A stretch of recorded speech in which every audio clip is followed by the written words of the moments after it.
ICP Academy.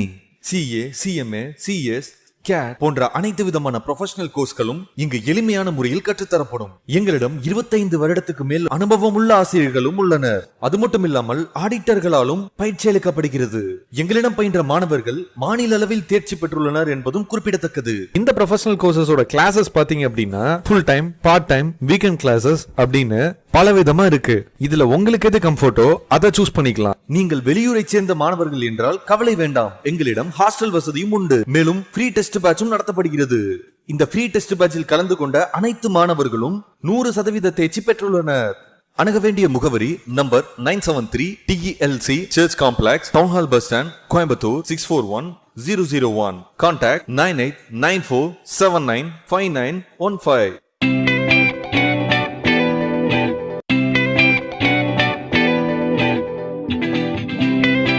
Next heading நம்ம limitations of அக்கௌண்டிங்னு பார்க்குறோம்.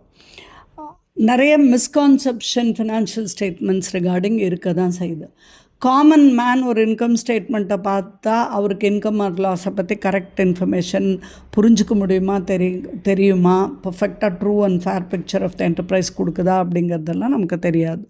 அதே மாதிரி அக்கௌண்டன்சி அப்படிங்கிறது ஒரு லிமிட்டேஷன்ஸோடு தான் ஒர்க் பண்ணுது. அந்த ப்ராஃபிட் ஆர் லாஸ் அப்படிங்கிறது நிறைய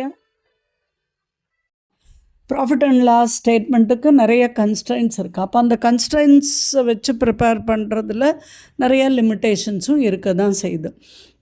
இப்போ என்னென்ன லிமிட்டேஷன்ஸ் அப்படிங்கிறது அந்த அக்கௌண்டிங் பாலிசிஸ் எப்படி அடாப்ட் பண்ணுறாங்க அப்படிங்கிறதும் அந்த பர்சனல் ஜட்ஜ்மெண்ட் ஆஃப் தி அக்கௌண்டண்ட்டையும் வச்சு தான் இருக்குது. நம்ம சிலதை இங்கே பார்க்குறோம். First one, worth of the enterprise அப்படிங்கிறது ரிலவெண்ட்டாக இருக்குமா அப்படின்னா அது மணியோட டேர்ம்ஸில் தான் அந்த அக்கௌண்டண்ட் ரெக்கார்ட் பண்ணுறதுலையும் அந்த ஒர்த் ஆஃப் அன் என்டர்பிரைஸ் அப்படிங்கிறதும் எல்லா ஃபேக்டர்ஸும் இன்க்ளூட் ஆகுதான்னு கேட்டால் இல்லைன்னு தான் சொல்லணும்.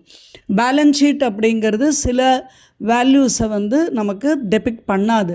அந்த ஃபர்ம் இருக்கிற லாயல்ட்டி, அங்கே ஒர்க் பண்ணுறவங்களோட ஸ்கில், அந்த என்டர்பிரைஸோட ஒரு குட்வில், இதை பற்றி நமக்கு ஃபுல்லாக தெரியாது. இது ரெண்டும் வச்சா தான் அந்த ஃபுல்லாக குட்வில் ஆஃப் த என்டர்பிரைஸுங்கிறது நமக்கு தெரிய வரும். ஆகையினால அப்போ அந்த என்டர்பிரைஸோட லாயல்ட்டியும் ஸ்கில் ஆஃப் த பீப்புளுங்கிறதுக்கும் மணி வேல்யூ அட்டாச் ஆகிறது இல்லை. ஸோ அது அக்கௌண்டிங் ஸ்டேட்மெண்ட்டில் ரிஃப்ளெக்ட் ஆகாது. பேலன்ஸ் ஷீட் அப்படிங்கிறது அந்த டே ஆஃப் இட்ஸ் ப்ரிப்பரேஷன் என்ன பொசிஷனுங்கிறது தான் காட்டுமே ஒழிய ஃப்யூச்சர் டேஸுக்கு அதை வச்சு எந்த இன்ஃபர்மேஷனும் நமக்கு அதனால் ஹெல்ப் பண்ணக்கூடியதாக இருக்காது. அக்கௌண்டிங் அப்படிங்கிறது இன்ஃப்ளேஷன் அந்த மாதிரி சர்டன் கேட்டகரிஸை எக்ஸ்க்ளூட் பண்ணியிருக்கோம், இக்னோர் பண்ணியிருக்கோம். அக்கௌண்டிங் பிரின்சிபிள்ஸுங்கிறதே சில விஷயத்தில் கான்ஃப்ளிக்ட் ஆகக்கூடியது தான் இருக்கும். அதே மாதிரி சில எஸ்டிமேட்ஸ் அப்படிங்கிறது பர்சனல் ஜட்ஜ்மெண்ட் ஆஃப் தி அக்கௌண்டிங்கை பொறுத்து தான் அமையும்.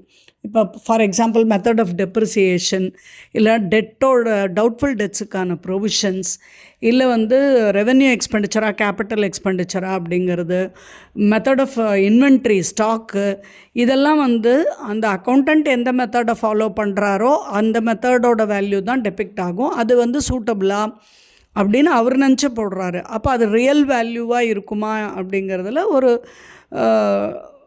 எஸ்டிமேட்டில் டிஃப்ரென்ஸ் இருக்க தான் செய்யும். அதே மாதிரி ஃபினான்ஷியல் ஸ்டேட்மெண்ட்டுன்னு எடுக்கும்போது மானிட்டரி டேர்ம்ஸில் தான் அதோட அசட்ஸ் அங்கே டெபிக்ட் ஆகிருக்கு. நம்ம ஏற்கனவே சொன்ன மாதிரி ஹியூமன் ரிசோர்ஸஸ் அப்படிங்கிற ஒரு அசட்டை பற்றி அங்கே எதுவுமே காட்டியிருக்க மாட்டோம். அப்போ அந்த ஹியூமன் ரிசோர்ஸஸை மணி டேர்மில் அக்செப்ட் பண்ணுறதுக்கு எந்த ஃபார்முலாவும் இல்லை. ஆனால் அது ஒரு நிறுவனத்தோட மெயின் அசட்டாக தான் நம்ம கன்சிடர் பண்ண வேண்டியது இருக்குது. நெக்ஸ்ட் ஒன் அக்கௌண்டிங் பாலிசிஸ் அப்படிங்கிறது ஒரு சேம் ஐட்டமை எப்படி ஆட் பண்ணுறோம் அப்படிங்கிறதுக்கு நிறைய லாஸும் நிறைய அக்கௌண்டிங் ஸ்டாண்டர்ட்ஸும் மாறுபட்ட விதமாக தான் இருக்கும். அப்படிங்கிறதுனால ஒன்று ஒரே வேல்யூ தான் சொல்லுமா, ஒரே மாதிரி தான் இருக்குமான்னா இருக்காதுன்னு தான் சொல்கிறோம். ஸோ நட்ஷல்ல எடுத்தோம்னா லாங்குவேஜ் ஆஃப் அக்கௌண்டிங் அப்படிங்கிறது நிறைய ப்ராக்டிக்கல் லிமிட்டேஷன்ஸ் இருக்குது. அதனால் ஃபினான்ஷியல் ஸ்டேட்மெண்ட்ஸ் அப்படிங்கிறது ரொம்ப கேர்ஃபுல்லான ஒரு மெத்தடை ஃபாலோ பண்ணி இன்டர்ப்ரெட் ஆகாத வகையில் இருந்ததுன்னு சொன்னால் அதனால் நிறைய ட்ரூ பிக்சருக்கு உண்மையான அக்கௌண்டிங் டேட்டாஸ் கிடைக்குமா அப்படிங்கிறதுல ஒரு சந்தேகம் இருக்க தான் செய்யுது. நெக்ஸ்ட் ஹெட்டிங் வந்து ரோல் ஆஃப் அக்கௌண்டன்ட் இந்த சொசைட்டி. ஒரு சொசைட்டியில் அந்த அக்கௌண்டன்ட் அப்படிங்கிறவருடைய ரோல் எப்படி இருக்கும் அப்படின்னு பார்த்தோன்னா, அக்கௌண்டிங் ப்ரொஃபஷன் அப்படிங்கிறது ரொம்ப ஒரு இம்பார்ட்டண்ட் ப்ரொஃபஷன் தான். அது வந்து fairest invention of the human mind அப்படின்னு கோத்தே அப்படிங்கிற ஒருவரோட டெஃபினேஷன் சொல்லுது. ஒரு லேர்ன்டு ப்ரொஃபஷன். அப்போது அது பப்ளிக்கோட குட்டுக்கும் பப்ளிக்கோட சொசைட்டியோட நன்மைக்கும் தான் பயன்படுத்தக்கூடியதாக இருக்குது. அப்போ சயின்ஸ் ஆஃப் அக்கௌண்டன்சி அப்படிங்கிறது ஒரு பெரிய டைனமிக் பேட்டர்ன். அக்கௌண்டன்ஸ் வந்து அந்த ஒரு ஃபிகர்ஸோட லாங்குவேஜை நல்லா தெரிஞ்சவராக இருந்தாருன்னா அந்த சொசைட்டிக்கு அவரால் நிறைய வெல்ஃபேர் கிடைக்கும். ஸோ அவருடைய education, training, analytical mind, experience நல்ல குவாலிஃபைடாக இருந்தார்னா அந்த சர்வீஸ் வந்து சொசைட்டிக்கு நிறைய ஹெல்ப் பண்ணக்கூடியதாக இருக்கும். அவங்க வந்து டேக்ஸ் பர்பஸ்க்கும் சரி, காஸ்ட் பர்பஸ்க்கும் சரி, மேனேஜ்மெண்ட்டுக்கும் சரி, ஃபினான்ஷியல் லே அவுட்டுக்கும் சரி நல்ல ஒரு ஜட்ஜ்மெண்ட்டை கொடுக்கக்கூடிய ஹெல்ப் பண்ணக்கூடியவராக இருப்பாங்க. அப்போ ஒரு அக்கௌண்டண்ட்டோடைய ஒர்க் வந்து ரொம்ப வெறும் அக்கௌண்ட்ஸை டேட்டாவை ப்ரிசர்வ் பண்ணி கொடுக்கறதுங்கிற ஒரு கவரேஜ் மட்டும் இல்லாமல் நிறைய அடிஷ்னல் ஃபேக்டை கவர் பண்ணக்கூடிய வகையில் ஒரு அக்கௌண்டண்ட்டோட ஒர்க்குன்னு இருக்குது. அப்போ அவருடைய ஏரியாஸ் ஆஃப் சர்வீஸ் அப்படிங்கிறத நம்ம பார்க்கும்போது அடுத்த ஹெட்டிங்கில் ஃபினான்ஷியல் ஸ்டேட்மெண்ட் ப்ரிப்பரேஷன், இன்டர்ப்ரிட்டேஷன், ஆடிட் இதெல்லாம் வந்து யூஷுவல் ப்ராக்டிஸாக பார்க்குறோம். அது மட்டும் இல்லாமல் கம்பெனி லாலையும் கார்ப்பரேட் ரெஜிஸ்ட்ரேஷன்லேயும் டேக்ஸ் லாஸ்லேயும் இன்டைரக்ட் ஆகட்டும் டைரக்ட் ஆகட்டும் மேனேஜ்மெண்ட் ப்ராப்ளம்ஸை டீல் பண்ணுறதுலையும் இன்றைக்கி அக்கௌண்டண்ட்டோட சர்வீஸ் வந்து ரொம்பவே தேவைப்படக்கூடியதாக இருக்குது. ஸோ அதை ஒன்றா எலாபரேட்டாக இப்போ நம்ம பார்க்கணும் அப்படின்னா, ஃபஸ்ட் ஒன் வந்து மெயின்டெனன்ஸ் ஆஃப் புக்ஸ் ஆஃப் அக்கௌண்ட்ஸுங்கிற ஹெட்டிங்கில் பார்க்குறோம். அது நம்ம ஏற்கனவே பார்த்தது தான். சிஸ்டமேட்டிக் ரெக்கார்ட் ஆஃப் ஃபினான்ஷியல் டிரான்சாக்ஷன்ஸை ஒரு பர்டிகுலர் பீரியடுக்கு ப்ரிப்பேர் பண்ணி அதனால் வரக்கூடிய ஃபினான்ஷியல் பொசிஷன் ஆஃப் த கன்சர்னை பர்டிகுலர் டேட்டில் கொடுக்கக்கூடிய ஒரு ஃபங்க்ஷன் அவருடைய ஃபங்க்ஷனாக இருக்குது, அவருடைய சர்வீஸாக இருக்குது.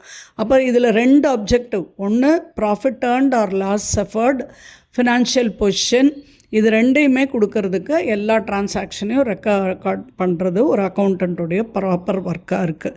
இப்போ புக்ஸ் ஆஃப் அக்கௌண்ட்ஸை ப்ரிப்பேர் பண்ணணும், மேனேஜ்மெண்ட்டுக்கு பிளானிங்க்கு ஹெல்ப் பண்ணணும், டெசிஷன் மேக்கிங்க்கு ஹெல்ப் பண்ணணும், ஃபங்க்ஷன்ஸை கண்ட்ரோல் பண்ணக்கூடிய வகையில் இருக்கணும், functions of the business. Next வந்து ஸ்டாச்சுட்டரி ஆடிட்டும் அவருடைய சர்வீஸாக இருக்குது. ஸ்டாச்சுட்டரி ஆடிட் அப்படிங்கிறது எந்த ஒரு லிமிட்டட் கம்பெனியும் ஒரு சார்ட்டர்ட் அக்கௌண்டண்ட்டை அப்பாயிண்ட் பண்ணணும், இல்லைன்னா ஒரு சார்ட்டர்ட் அக்கௌண்டன்ட் ஃபேர்மை அப்பாயிண்ட் பண்ணணும். அவங்க வந்து இந்த லா என்ன சொல்லுதோ அதுக்கேற்ற மாதிரி ஸ்டாச்சுட்டரி ரிப்போர்ட்ஸை எவ்ரி இயர் பேலன்ஸ் ஷீட்டையும் அந்த ரிப்போர்ட்ஸையும் இதையும் அவங்களுடைய நாலேஜுக்கு தெரிஞ்ச வகையில் true and fair view of the concern கொடுக்க வேண்டியதாக இருக்குது. அப்போ ஆடிட்டிங் அப்படிங்கிறது ஒரு கம்பெனியோட அக்கௌண்ட்ஸை மட்டும் இல்லை, எந்த ஒரு அக்கௌண்ட்ஸாக இருந்தாலும் அதை ஆடிட் பண்ண தேவைப்படுது. அதுக்கு லா சொல்கிறபடி அதை டிக்ளேர் பண்ண வேண்டியது இவருடைய ஒர்க்காக இருக்குது. கோஆப்ரேட்டிவ் சொசைட்டியாக இருக்கட்டும், இல்லை இன்கம் டேக்ஸுக்கான அதுக்கு அந்த லாக்கு உரிய வகையில், ப்ரொப்ரேட்டர்ஸுக்கான பார்ட்னர்ஷிப்புக்கோ இண்டிவிஜுவலுக்குன்னா அவங்களுடைய தேவைக்கு ஏற்ப வகையில். அப்போது ஆடிட்டர், அக்கௌண்டண்ட் அப்படிங்கிறவங்க இந்த ஆடிட்டிங் ஒர்க்குக்கு சர்வீஸ் செய்யக்கூடியவங்களாக இருக்காங்க. Next one is internal audit. Internal auditor அப்படிங்கிறவங்க வந்து ஒரு ஃபுல் மேனேஜ்மெண்ட் டூல் யூஸ் பண்ணி இன்டர்னல் ஆடிட் அந்த அக்கௌண்டிங் டிரான்சாக்ஷன்ஸை த்ரூ அவுட் ஃபாலோ பண்ணி இதில் என்னென்ன மேனேஜ்மெண்ட்டுக்கு தேவையான வகையில் அந்த அக்கௌண்ட்ஸ் ப்ரிப்பேர் ஆகிருக்கா, ப்ராப்பராக மெயின்டைன் ஆகிருக்கா, அந்தந்த இடத்துல எங்கெங்கே மிஸ்அப்ராப்ரியேஷன் ஆஃப் அசட்ஸோ ப்ராப்பர்ட்டியோ நடந்திருக்கோ, எந்தெந்த ஆப்ரேஷன்ஸ் வந்து மேனேஜ்மெண்ட்டோட பிளான்ஸோடு ஒத்து போகுது ஒத்து போகலங்கிறதையும் பார்க்கக்கூடியது இந்த ஆடிட்டோட ஒர்க் ஆகுது. இப்போ இன்டர்னல் ஆடிட் அப்படிங்கிறது இன்றைக்கி பெரிய ஒரு மேனேஜ்மெண்ட் சர்வீஸாக பார்க்குறோம். அவங்க வந்து அந்த பிஸ்னஸோட ஓவரால் எஃபிஷியன்சியை டெவலப் பண்ணக்கூடியவங்களாக இருக்காங்க. இண்டிபெண்ட் ரிவ்யூ தான் அவங்க கொடுக்கணும். அதே மாதிரி பிஸ்னஸ் ஆப்ரேஷனோட அப்ரைசலுக்கும் அவங்க ஹெல்ப் பண்ணக்கூடியவங்களாக இருக்காங்க. நெக்ஸ்ட் ஒன்று டாக்ஸேஷன் சர்வீஸ். ஒரு அக்கௌண்டண்ட் வந்து அந்த டாக்ஸேஷன் மேட்டர்ஸோடு டீல் பண்ணக்கூடியவராக இருக்கார். டேக்ஸ் அத்தாரிட்டிக்கும் ரெப்ரசன்ட் பண்ணி அந்த டேக்ஸ் லைபிலிட்டியும் பார்த்து கொள்ளக்கூடிய வகையில் அந்தந்த சட்டத்துக்கு அந்தந்த இதுக்கும் ஹெல்ப் பண்ணக்கூடிய வகையில் இருக்கார். அது மட்டும் இல்லாமல் அந்த டேக்ஸை அவாய்ட் பண்ணுறதுக்கோ அல்லது ரெடியூஸ் பண்ணுறதுக்கும் அவருடைய சர்வீஸ் வந்து is very important. Social application அவருக்கு இருக்குது. அந்த ப்ராட் டேக்ஸ் பாலிசியில் டேக்ஸ் ரேட் ஆஃப் த பிஸ்னஸுக்கும் கம்மி பண்ணோம், அதே சமயம் எக்கானமிக்கு இன் ஜென்ரல் இந்த டேக்ஸை குறைச்சி தீமை செய்யக்கூடாது. கரெக்டான டாக்ஸேஷனை கொடுத்து ஜென்ரல் பப்ளிக்கு ஹெல்ப் பண்ண வகையிலையும் பிஸ்னஸ்க்கு ஹெல்ப் பண்ண வகையிலையும் ஒரு நாலேஜ் வந்து சுப்பீரியர் நாலேஜ் உடையவராகவும் அவர் சர்வ் பண்ண வேண்டியதாக இருக்குது. நெக்ஸ்ட் வந்து management accounting and consultancy services. Management accountant அப்படிங்கிறவர் ஒரு அட்வைசரி ஃபங்க்ஷனில் டீல் பண்ணக்கூடியவராக இருக்கார். அவர் வந்து மேனேஜ்மெண்ட்டுக்கு இன்டர்னல் பிளானிங் அண்ட் கண்ட்ரோலிங்க்கும் டெசிஷன் மேக்கிங்க்கும் ஒரு லாங் டேர்ம் பிளான்ஸை டெவலப் பண்ணுறதுக்கு ஹெல்ப் பண்ண வேண்டியவராக இருக்கார். அவருடைய ஜாப் வந்து கலெக்ட் பண்ணி டேட்டாஸை அனலைஸ் பண்ணி இன்டர்ப்ரெட் பண்ணி அந்த அக்கௌண்டிங் இன்ஃபர்மேஷன் மேனேஜ்மெண்ட்டுக்கு ஹெல்ப்ஃபுல்லாக இருக்கிற வகையில் யூஸ்ஃபுல்லாக இருக்கிற வகையில் ப்ரெசென்ட் பண்ண வேண்டியதாக இருக்கார். அது மட்டும் இல்லாமல் மேனேஜ்மெண்ட்டுக்கு இன்ஃபர்மேஷன் சிஸ்டம் கொடுத்து கன்சல்டன்சி சர்வீசஸும் அவரே தான் செய்யணும். அப்ரைசல் டெக்னிக்ஸ் ஒரு புது இன்வெஸ்ட்மெண்ட் பண்ணணுன்னாலோ இல்லை இன்வெஸ்ட்மெண்ட்டை டைவர்ஸ் பண்ணணுன்னாலோ வேறு வேறு வகையில் வேறு வேறு ஸ்கேலில் பண்ணணுன்னாலோ கேபிட்டல் மேனேஜ்மெண்ட்டை எப்படி பண்ணுறது, ஒரு கார்ப்பரேட்டை எப்படி பிளான் பண்ணணும், டைவர்சிஃபை பண்ணணும், அதுக்கு எல்லாத்துக்குமே ஹெல்ப் பண்ணக்கூடிய கன்சல்டன்சி சர்வீசஸும் ஒரு ஆடிட்டர் செய்ய வேண்டியதாக இருக்குது. Next is financial advice. நிறைய பீப்புளுக்கு அவங்களுடைய ஃபினான்ஷியல் ப்ராப்ளம்ஸ் ஃபினான்ஷியல் அஃபேர்ஸுக்கு ஹெல்ப் பண்ணுறதுக்கு an accountant is needed.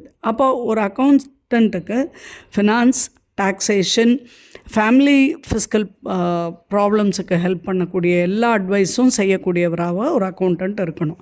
என்ன இன்வெஸ்ட்மெண்ட் பண்ணலாம், அவங்க எந்தெந்த இன்வெஸ்ட்மெண்ட் அவங்களுக்கு அவங்க இன்கம்க்கு ஃபேராக இருக்கும், ஷேர் ஹோல்டர்ஸ் என்னென்ன கம்பெனிஸ்லேருந்து ரிசீவ் பண்ணணும், அந்த இன்வெஸ்ட்மெண்ட் எங்கே ஷேராக மாற்ற முடியுங்கிற அட்வைஸை கொடுக்கக்கூடியவராக இருப்பார்.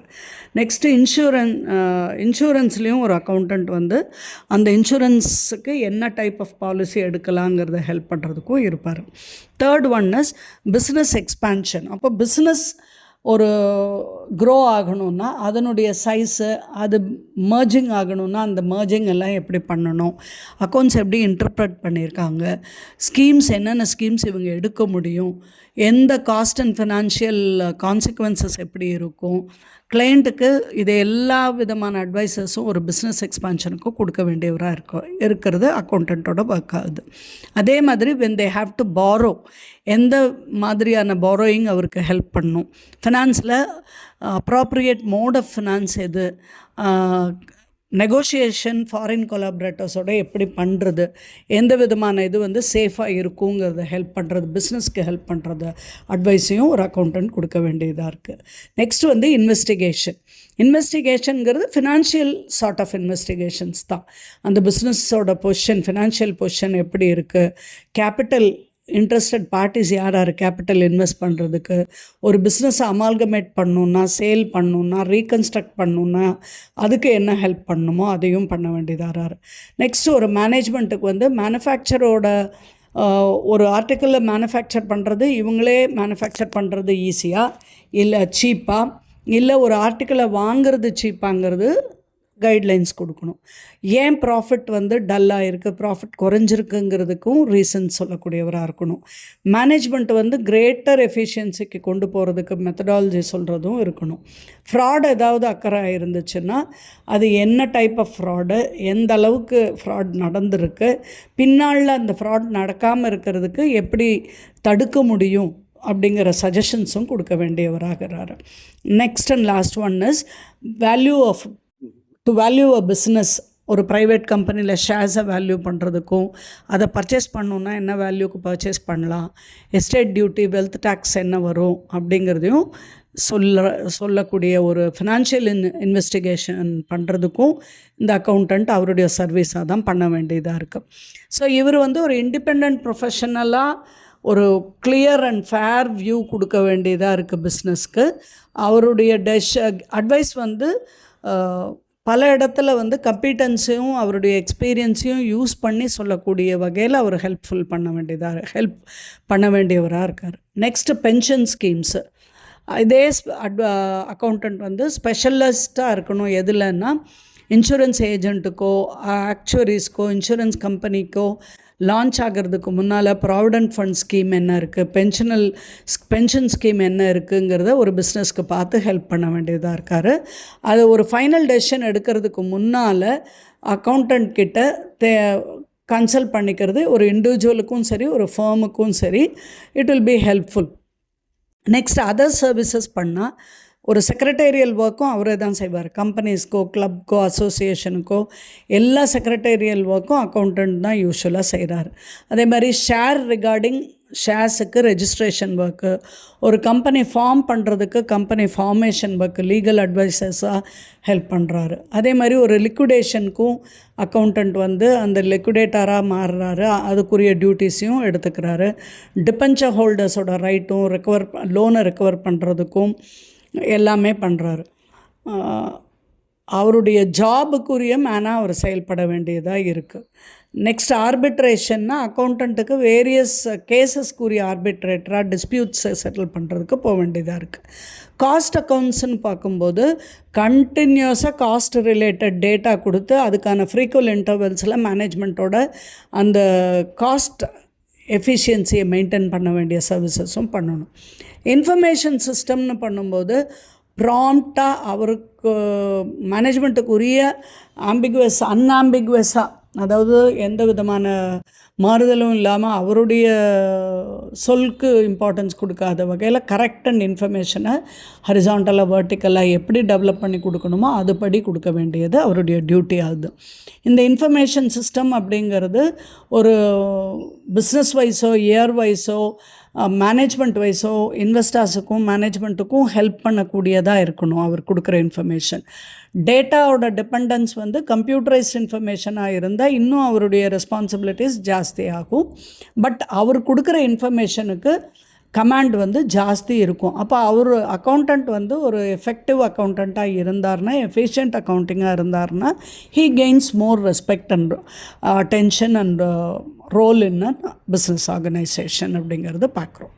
ஸோ நெக்ஸ்ட் ஆடியோவில் பார்ப்போம். Thank you friends.